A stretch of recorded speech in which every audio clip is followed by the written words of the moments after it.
Saturday showdown. KT Rolster versus B&K as well in his longevity here in the sport. But let's do it. Let's get into the draft for game number 1 of T1 versus the DN Supers.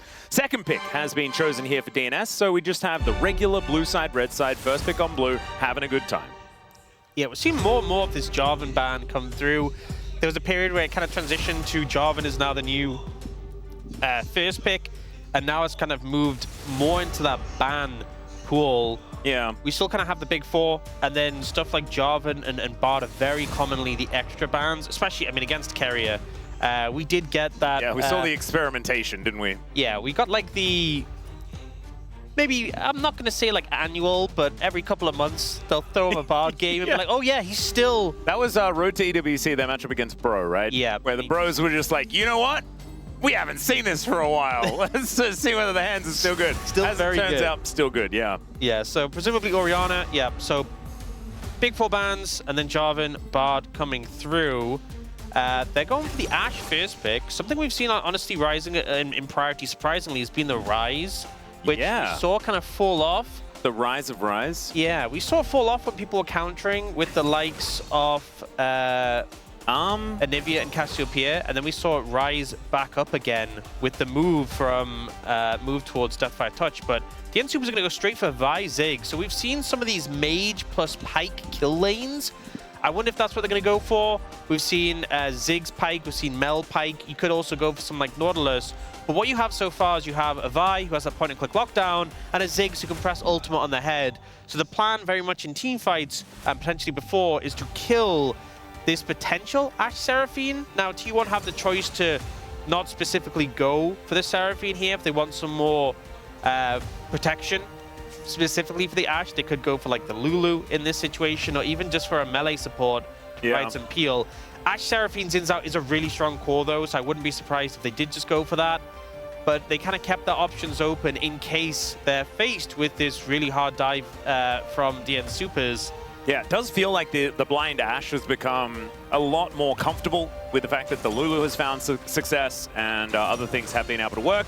Man, DNS are just snap-locking champions, man. They are not giving us time to talk about it. So they're going full-on, we are going to explode these backline squishies, and T1 decided to still go for the Seraphine. They deliberated, and even though it means you have 2 kind of potentially vulnerable targets, rather than one who can protect the other, they still commit to that. Now, Annie ban comes through, which would be bit of a frustrating lane for the Yone, and then Aurora as well.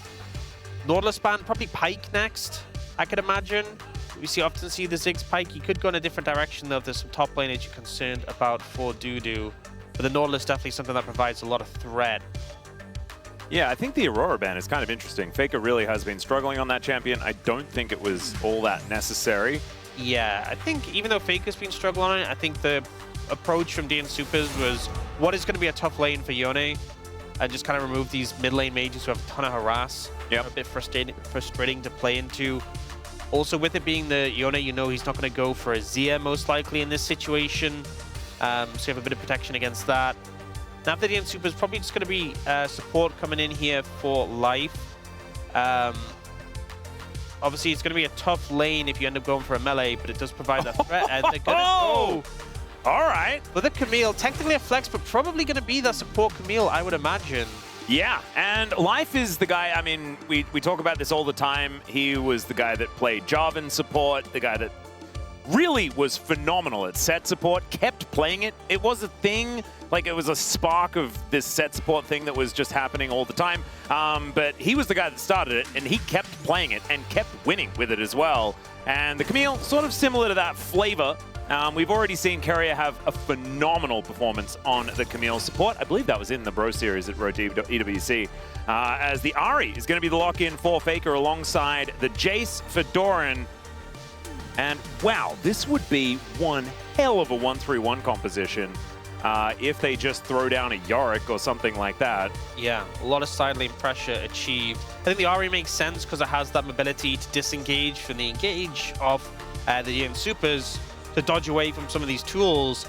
The Jace, though, I'm a little bit unsure about here. They end up going for the Cassante, who can kind of contribute in terms of this dive-focused composition of DN Supers, and that is very much what they have ascribe to is we are going to jump onto your backliners and kill them. Good luck stopping us. I think the problem with the Jace in this situation is that although it provides another target where if maybe the Ashe is down, you have like a backup carry, I feel like the Jace is going to be quite a fragile option to pursue for this composition of the DN Supers. Yeah. I know obviously T1 come into this pretty heavy favorites, but the DN Supers, I like the approach they've taken with the composition. And something I always say is when a team is struggling and having a lot of hardships, to just go for an easier to execute team comp in terms of just a lot of go buttons. Yep. The one concern I have though is lane priority is not in their favor really anywhere, and that might cause some early game struggles. If they can weather the storm early, I think that comp works very well in team fights. Yeah, I agree. And I actually think that you can fall behind a little bit as long as you can coax T1 into those circus skirmishes throughout the mid game, because the collapse from DNS is just kind of absurd at that point in time. So we'll just have to see whether they can make it there. But do you know what to me was the most impressive thing? The confidence and the speed in which DNS locked in all these champions. This seems to be a very well-practiced composition that they put together here, and let's see whether it works just as well on the stage as it may in practice, as we're not going to find out just yet, as we're just going to take a little bit of time as we make our way in. There it is.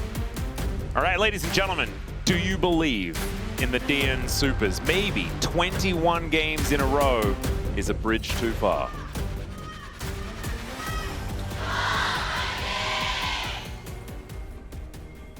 소환사의 협곡에 오신 것을 환영합니다.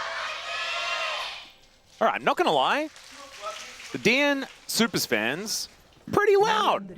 When obviously it was an absolute eruption from the T1 fans every single time. And normally it's just a meek like, yeah, hi team. But this, very different story here today. We'll see whether they can use some of that energy to come up with a victory here for the first time in what feels like eons. As this life. is scary. Oh dear. Well, there we go, some value. Not too bad. Oh, this is terrible for Owner. Oh god, yeah. He's gonna have to flash immediately. Gets to the wall. Does have Carrier and Pays moving their way up, but Doctarm's here as well. And we are just 3v3ing over a blue buff already. Yeah, and in the end, DNS actually back away from this one. Life is still hovering around. But also, it does mean that Doctarm will get to clear this wave, and I think managed to get experience. So it does have an experience advantage, as Life just grabs himself his little shield with the passive, Yeah. wandering his way back as well. Unfortunately, Life is going to be a bit late to lane. And actually, if you look at Doctarm's XP bar, I don't think he got much experience from that. Yeah, it actually looks Destructive even. minions. Yeah, so I think also Life being behind in experience is a big thing, because you want levels on the Camille so she can all in. A little bit unfortunate. Yeah, I think it's a hard one to take that fight. The Ashe Seraphine is so threatening. Ziggs is honestly often pretty good in level 1s because your Q is such short cooldown, it can hit multiple targets. But And you Ashe also is- have a kind of extra button with the short fuse. Yeah, it's some extra damage there, but I think into Ashe Seraphine, especially since Life's stun was on cooldown, it's such a risky one to take, so they end up backing away, and now Owner's continuing to put the pressure on. Piotrek just milling about here, as we do have Owner just coming on through, taking it away in his face. I mean, this is really what Owner should be looking to do in a situation where you have triple prio lanes. You know, that was the concern with this composition for DNS. Can you weather the storm early? And Owner twisting the knife and kind of shutting Piotrek out the game, stopping him from being able to freely gank and keeping an eye on him, allows T1's lanes to play out in this manner. Every single lane you can look on the minimap is pushed up into the other half and putting the harass down. Yeah, it's working very well. As you can see, Life down below half health. Doctarm, very similar story. As they are going to look for a little bit of a reset here. But Hayes is ahead by about a wave already here at almost 3 minutes. Yeah. It's not a great state of affairs here for the DN Supers. It might be light at the end of the tunnel, though. I mean, with all these matchups, they are matchups where you weather the storm and it just gets way better. So it's just the fact that it's all three of them at the same time is what makes it concerning. Now, It does mean they all get better at the same time, though. that is true. Recalls coming in, getting us a sustain will be good. They also have triple TP, which helps out. We do see here Pyosha crossing over to steal away a camp, and Life pushes in to provide some vision. But notice they don't overstay, they don't go for the red. Put some wards down so they'll see Ona moving there. But Pyosha is really wary of his opposition and doesn't want to go too aggressive and potentially be punished for it. Now, they do have vision. Remember, Ona has no flash, so maybe if they want to make a play of this. Yeah, this could be an opportunity here. As we see, Dr. just teleported back to the lane as in they go. Ona is burning down and he's just dead. First blood goes over to Life. And sometimes you'd say, oh, the support stole a kill. That's a terrible thing. I think Camille getting herself a little bit further ahead, it's probably a pretty good thing for this lane. And notice Ona used Wind Becomes Lightning over the wall to the Krugs, not realizing they'd been taken by Pyosik. So his only way out had been cleared already. Pyosik gets the kill there, takes the Raptors. That he already had vision of. Man, it was pretty premeditated. Yeah, there was just great setup from DNS, and considering how aggressive Ona had played and the priority that T1 had as an advantage, this is a great play to kind of break the mold a little bit. Now, Ona's going to push in here and try and take these Raptors, but he's down in levels compared to Pyosik, so if the Vi finds him, this could be trouble. Yeah, Pyosik actually is going to be heading away from him, though. Wrapping around. Or like ships in the night. Yeah, a bit of an interesting maneuver as Ona is just going to walk on up and start the red buff. And finds Pyosik, who was lying in wait. Jonas Strong really making sure the jump scare worked out here. As, yeah, Ona, no flash, just no way to get out. He's just dead again. He's just going to dab. As Pyosik needs to hit this Vault Breaker, but he will. And down will go Ona. And he'll take the red buff as well. So, yeah, 0-2-0 for one of Ona's best, most famous champions. As Pei's going to have to flash to get out of the way of Life's hookshot as well. So another killable lane. It might be the day. It might be the day, Orcs. It's a good start, that's for sure. Getting a pretty solid lead here. And again, this is the point where it's most delicate for DNS, where you're absolutely on the back foot the most. And finding these advantages is massive. So Pyosik has just tracked Ona so well. And it's kind of crazy. Allowed being able to punish him. Yeah, and this spills over to the rest of the map, right? If your jungler falls behind and you have all of these, I guess, pushing lanes, it makes it so much more dangerous. Yeah. Because now, wherever Pyosik goes, he's halfway towards level 6. He will be able to get kills. You can see already, Closer has completely closed the gap, no pun intended. You've got Dudu behind 500 gold still, but obviously the Cassante doesn't really care too much. Once that first couple of items, or the first item especially, comes in, he's just not going to feel too scared of this Jace. And all of those things you were talking about in the draft are going to come true. Yeah, I mean, you think of the state of the game now. Cassante has picked up a ton of armor into this matchup into the Jace. The Yone has the Vamp Scepter for some sustain, and now has the ult to threaten if Faker steps up a bit too close. That also applies to the Cassante. Now you have ult, Jace has to respect that and can't just recklessly harass you without respecting the fact that you can just kill him. And then the bot lane as well. Ziggs getting more points in his queue and some mana behind it makes a big difference. So that early saw point, honestly, it's not like the lanes of T1 suddenly stop having the ability to get priority, but it's a lot more sustainable now for DNS. And we can see Life once again moving with Pyosik aggressively. Pyosik having the ult available means that it is such a big threat. The ult from Vi combined with the stun from the Camille and the Ignite means if anyone gets caught face checking, they're just dead. Yeah. You can see Ona making sure that he does clear out vision as he once again heads towards Pyosik's Raptor camp. And they're both moving over. Life and Pyosik are running here. Ona has to be really careful. He does get this, and it seems like he will get away, but the timing was tight. Yeah, Hawkshot did spot them on the Dragon, and so Ona making sure that he knows that he is going to be all right as Closer is just going to separate his soul momentarily. Doran is going to have to flash, and he does so immediately. It's a good flash. Anytime. Yeah, it certainly is. You were just very dead if you overstayed. The problem is now, though, he's not in a position where he can really walk up to tower. And does Ona want to move over and help him when he's already behind? I just want to point something out to you, Orcs. Yep. DNS currently on perfect game pace. That is true. It's early days, but I can't dispute it. Yep. See, sometimes facts, even when they might be a bit silly, It's still true. They do open most games. In fact, I'd say all games on perfect game pace. When you do spawn in, both teams are on perfect game pace. That's pretty impressive. Wow, that's crazy. Yep. This time around, though, I mean, they're also going to get the grubs, and so we won't even need to debate whether the grubs are part of the perfect game conversation. All that thing. Yeah, we don't have to have that discussion that I'm sure people still enjoy and not sick of. All right, Dudu and Doran just facing off. You can see Dudu with a lot of control in this lane, though. Has the steel caps. Steel caps feel pretty phenomenal into the Jace. I wonder whether Doran is going to go for the Black Cleaver build. We have seen that one cropping up more and more recently.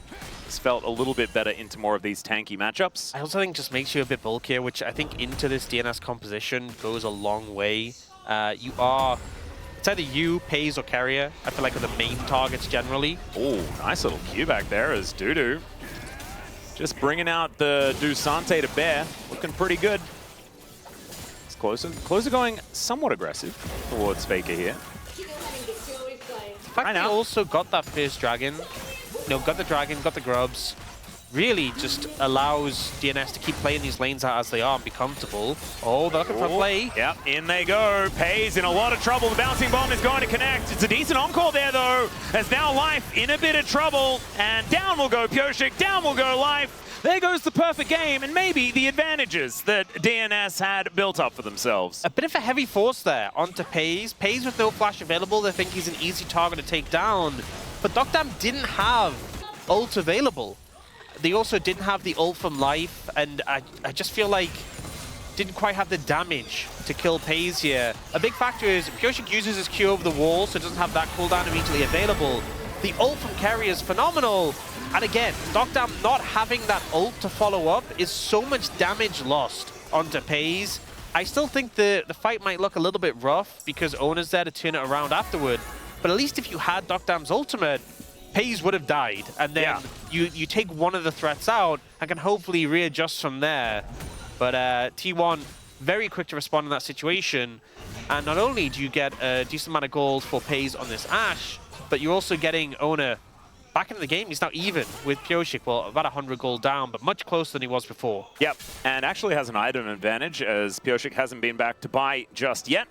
So feeling very, very nice on the Xin Zhao after a pretty troubling early game. And so there it goes. It was really nice to be able to talk positively about the way DNS were playing out the early game, though. That was really a great moment that I think all of us will cherish for many years to come. Yeah, it's a good start, but maybe not years. I hope not years. I hope we don't need to look back on this as the good days. When we're talking like, oh, so it's about to be 45 games in a row that they've lost. Do you remember when it was 20 and then they almost managed to win an early game? I hope that conversation isn't necessary, as DNS definitely nowhere near out of it, as this composition is only going to get better as we move towards the mid-game. But they do need to be able to get their ducks in a row and make these skirmishes work. And Pyosik needs to avoid sort of hard forcing as much as he has been. So, okay. Pyosik is hit by everything and just Vault Breaker's out of there. Should be all right. There's now Dokdam moving on over. Is going to be the Grump secured there by Ona, though, as he does get satcheled back. Fair bit of damage here from the Ziggs. Yeah, good disengage there from Pyosik. You can see T1 leveraging the power of this Ashe just to set up picks, but unfortunately unable to find the enemy jungler there. But will give them enough space to put pressure on this dragon and equalize in terms of that and get their first neutral objective of the game. You can see Dokdam trying to get some poke down. Yeah, Minefield is something they're going to have to walk through here, as Ona even gets hit by that bouncing bomb, as Closer is underneath the enemy turret, as Orcs, come on, man. What was it, last time we were casting together, we had 3 in a row? Yeah, it was pretty excessive. Yeah, well, Dudu is going all out, much like Orcs went all out on the Chemtech Souls. Doran not going to be too worried about it. You can see first items coming on in for our mid laners. Some shoes together here for Closer. Not quite towards his Blade of the Roam King just yet. Faker does have his Malignance. And I feel like the Dusante is biding his time. I think that this could be a big Dudu game. Potentially. We did just now get the level 6 from Life. He was really behind in XP because he was just letting Dokdam solo lane for a good amount of time. has finally soaked up enough to get level 6, and that ultimate being available is a big tool for setting up plays.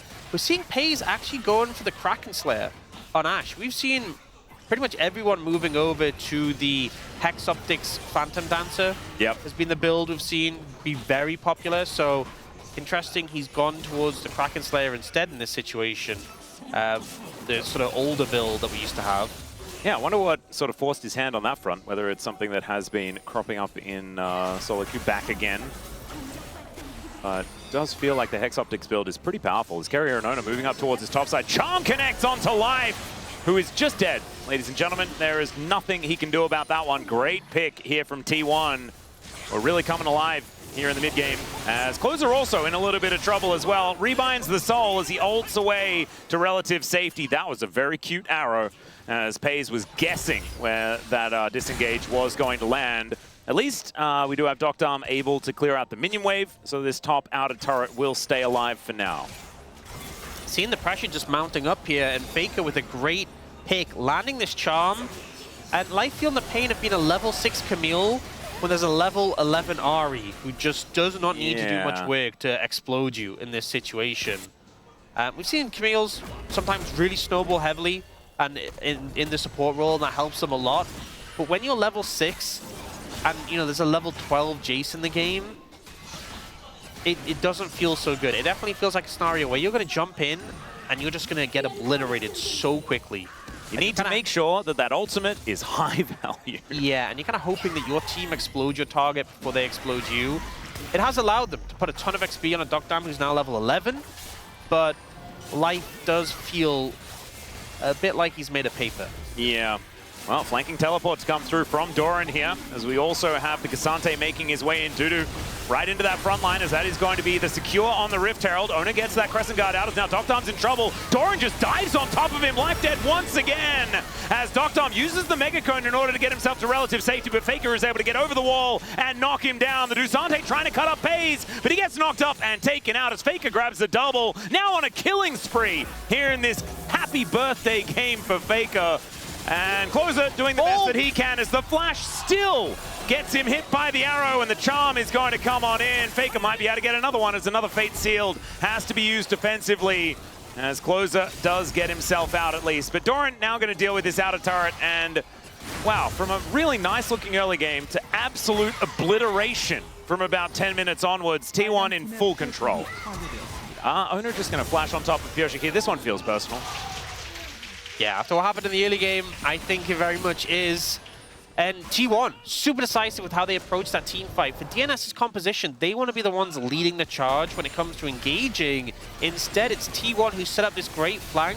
Doctarm finds it really hard to position here, tries to satchel away from the Ashe, ends up in the face of the Jace, and then uses the Mega Cone, and Faker with a reset just instantly jumps over and picks up a free kill there.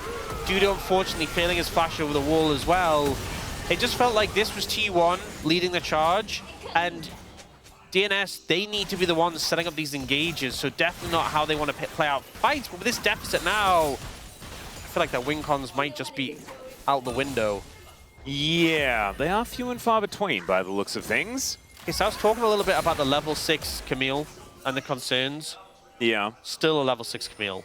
Uh-huh. And everyone else on T1 has not only leveled up, but bought items since then. Also, notice Life nearly had the Sundered Sky done before last fight. Still nearly has the Sundered Sky done. Nearly got it done. At this point, Life is kind of just a free reset for Faker. That's what it is looking like. Maybe part of the strategy is going to be let Life go in and die, see whether you can kill a target, and then do your very best to disengage immediately afterwards, so that then he cannot be a liability, allowing Faker to make a few extra plays. As Dudu is almost dead, as Faker's just going to flash on him, Pathmaker. There's the all-out as well, as Dudu looking for the angle, and there it is, finds the Q, solo bowler onto Faker, and gets the shutdown as well.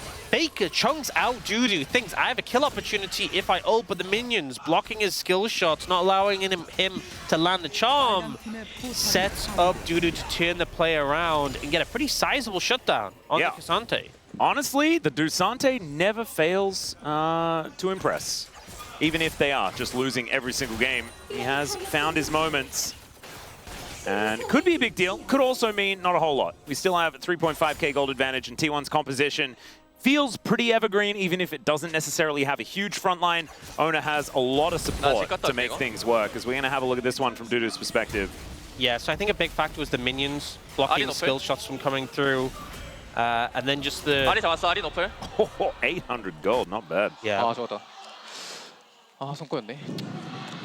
Faker not too happy about that one. Yeah, he said his combo messed up, but also I think Dudu played that pretty exceptionally well. Yeah, gotta respect the ult from the Cassante. That extra healing makes it just deceptively durable. Even when he looks low HP, he can get a lot of health back. Doesn't drastically change the shape of the game, but influxes of gold like that can really help out. Not to mention Dudu is going to be much tankier.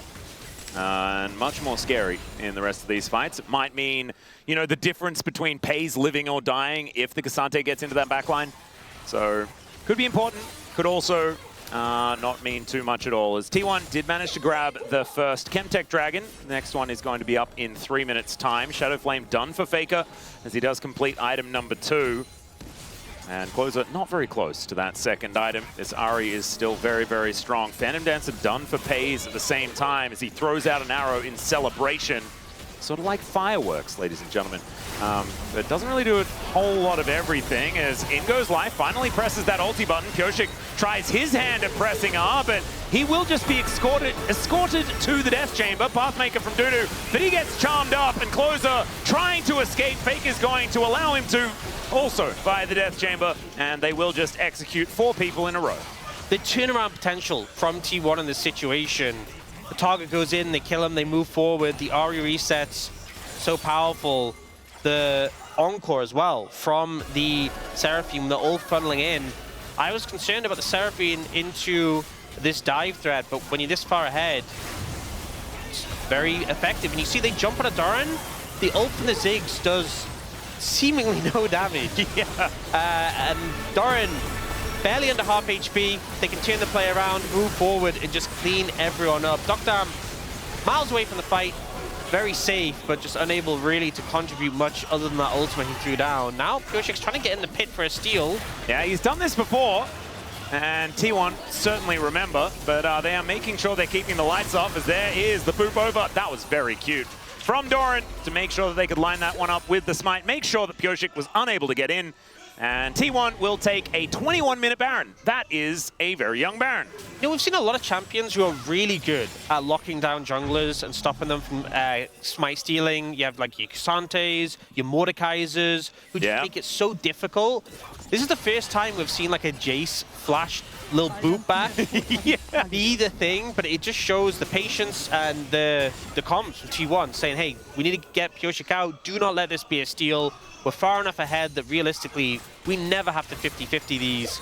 And Doran jumps out, knocks the Vi, and that's the timing for the smite. Just really well coordinated from T1 in this situation to give 0 outs for DNS. Yeah, now it's 7.2 thousand gold. Man, it feels like a million years ago that we were talking about DNS and how well they were doing at the earlier stages. 50 seconds until Soul Point is available here for T1.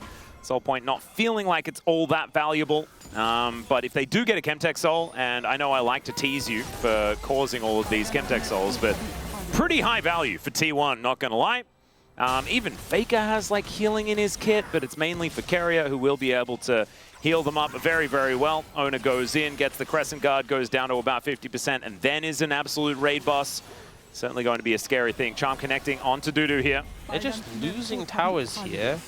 Yeah. With the Yone TPing back, not on a flank angle, just there to potentially engage from the front.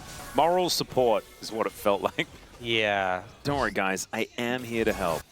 Dragon up in 5 seconds should be a pretty easy pickup for T1, and it's a 3,000 Baron power play coming through, so pretty high value there.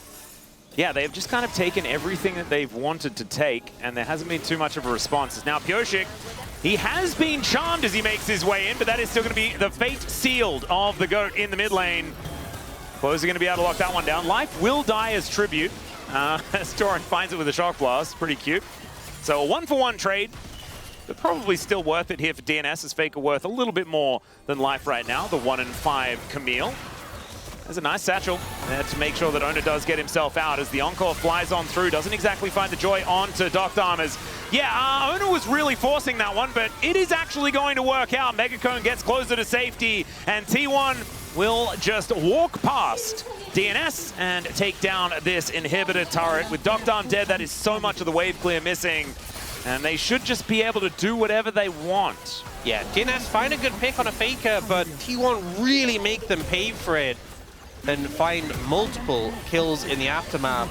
And now DNS with the base kind of in shambles, just trying to clear out the waves. 0 deaths. Yeah. For this Ashe, for this Seraphine, and for this Jace. These are the 3 champions that I felt like this composition wanted to target the most, and they've yet to kill any of them, even one time. They do find Faker here. The ult to make yourself untargetable when the charm comes in was really good, but this Ashe arrow is great. Sets up the follow-up from Keria. Life dies here to the Shock Blast. And then Docked Armor is just very overextended. Gets hit here by the Wind Becomes Lightning from Ona. Ona flashes, which actually cuts the Encore short, but just chases down the Ziggs. Yeah, almost was in extension range here, as Life may be dead one more time. By maybe, I mean, he was definitely dead, but I wanted to give him a bit of benefit of the doubt this time around. It's not really his fault, it's just kind of what it's like to be a Camille from behind. As Ona going in, there is still a turret there towards that top side. Is now Faker looking for the angle. Will help Ona grab that kill onto the Cassante. Is now Crescent Guard coming on through. Ona is so annoyed by how this early game went. It's what it looks like here. Is another Shock Blast. Will put down Pyosik this time. They weren't able to get in front of Closer though, so the Fate Sealed gets him back to the fountain, but Ona is still getting over there. And they do manage to at least get something done. That Mega Inferno Bomb just hitting absolutely nothing at all. As Wind Becomes Lightning, Ona becomes dead, but so does the Nexus. And T1 will be able to clobber them in the end. 25 minutes on the clock, and they'll get some celebratory kills before they take down this Nexus. First one since Faker turned 30, and he picks up the W. These damage numbers are not going to make you feel too good. Ona doing 20.8k is a very large number. Yeah. Like, he started the game 0-2. Pyosik had basically shut him out. That seemed to have only powered him up. 들어갈게. 들어가도 돼. 갈게. 받을게. 나와봐. 나 못 넘어가. 좋은 소식이네. 저 그냥 파워버전. 이거 같은 거 와도 되지? 오. 살려줄게. 좋은 소식이네.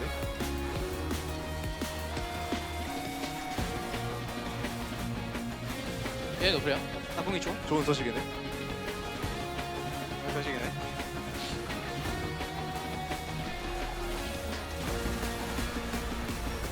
카미 노플.